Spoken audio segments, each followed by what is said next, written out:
बलात्कार शब्दमै घृणित छ, लज्जास्पद छ। त्यसमाथि 7 वर्षकी बालिकालाई बलात्कार, 6 वर्षको दुधे बालिकालाई बलात्कार। धिक्कार होस्। कसरी सुरु गर्नु? गरिबी र अशान्तिको रेखामुनि कुपोषण र यावत विषादीयुक्त खाद्यान्न सेवन गरेका हामी दुखी नेपालीको सरदर बाँच्ने औसत आयु 70 वर्ष।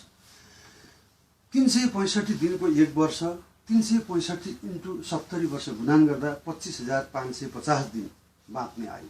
आजको दिनबाट अब बाँच्ने दिन कति बाँकी छ होला? यसरी बाँच्ने दिन हिसाब गर्दै घटाउँदै जाने हो भने सायद कसैले यस्तो कुकर्म गर्ने छैन। यी 6 वर्षकी 5 वर्षकी बालिकालाई बलात्कार गरेर मारिएको समाचारले हरेक पुरुषलाई स्तब्ध बनाएको छ। गिज्जैरहेको भान हुन्छ। म पुरुष भन्न आफैलाई लाज लाग्छ। यो समाचार सुन्दा पढ्दा करुणाले आँखाहरू टलबलाउँछन्, मुटुमा दयाको कम्पन हुन्छ। यो विषयको निन्दा र भर्त्सना गर्ने शब्द कुनै शब्दकोशमा रहेन। यस पशुलाई दण्ड फाँसी नै हुनुपर्छ भन्ने सबै जनजीवनमा चित्कारले गुन्जिरहेको छ। यस्तो दुःखद घडीमा कानुन बिनाको देश, भ्रष्टाचारीको देश, निरीह अपराधी देशद्रोही नेता रहेको देशभन्दा सायद फरक नपर्ला। कानुन कसले बनाउँछन्, कहिले बनाउँछन्, कस्तो बनाउँछन् त्यो गर्वमै छ। हामी भाग्य फुटेका अभागी नेपालीको दुर्भाग्य नै यही भयो। सज्जनलाई साँचो बुझाउन सकेनौँ। पहिलो दोषी त स्वयं आफै छौँ। कसलाई गुनासो गर्नु छ र? यस्ता जघन्य अपराधीलाई दण्ड फाँसी कम हुन्छ। झुन्ड्याउँदा ऊ 1 मिनटमै मर्छ। बिचरी ती आमाको काखमा दुध चुस्दै बस्ने नाबालिकालाई यसरी बलात्कार गरी मारिएको छ। ऊ कति समय अय्या मम्मी, अय्या बाबा, म मरे मम्मी भनेर रगतको पोखरीमा पौडिँदै उसको प्राणवायु त्यो आत्माबाट अस्ताए होला। आँकडा गर्न पनि कठिन हुन्छ। मुटुमा भक्कानु छोड्छ।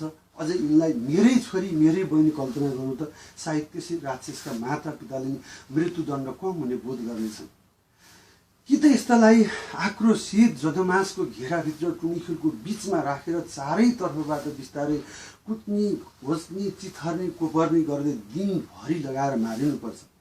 कि त यसको लिङ्गमा चारैतिर ब्लेडले चिरेर नुन पिरो खुर्सानी चुक अमिलो लगाएर हात बाँधेर पानी पनि नभएको मरुभूमिमा लगेर छोडिदिनुपर्छ।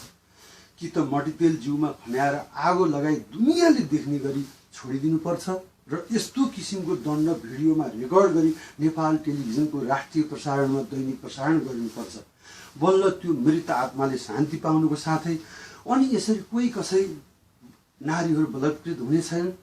समाचार क्षेत्र लगायतका सबै समाजसेवीहरूको महत्त्वपूर्ण समय यस्तो अशुभ कुरामा बित्ने छैन र नारीको हरेक स्थानमा सम्मान हुनेछ। जहाँ नारी खुसी र सम्मानित रहन्छन् त्यहाँ ईश्वरको वास हुनेछ। बस आजलाई यति नै।